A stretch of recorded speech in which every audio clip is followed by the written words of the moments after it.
Welcome to part 6 of our series, The Miracles, Signs of Authority. Prepare for a strong, engaging look at the core meaning behind Jesus' works. When Jesus performed a miracle, he wasn't simply putting on a show or trying to impress crowds. Every miracle was a sign. These weren't random acts of power. They were revelations of his identity, not just what he could do, but who he is. Every sign was evidence, proof, a declaration that the kingdom of God had arrived, changing everything.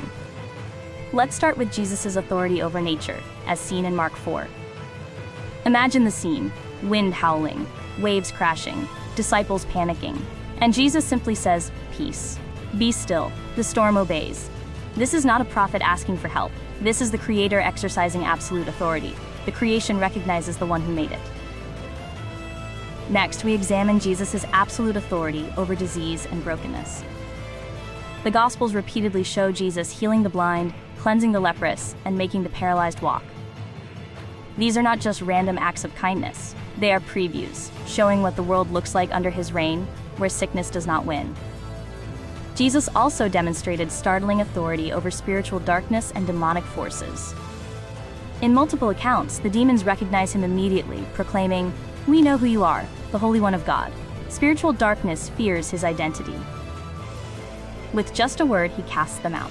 This is absolute authority, proving that the kingdom of God is stronger than the kingdom of darkness.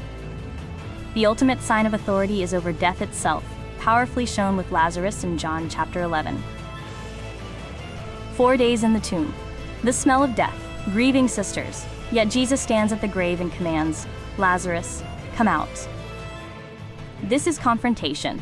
Jesus declares war on the final enemy, foreshadowing his own victorious resurrection.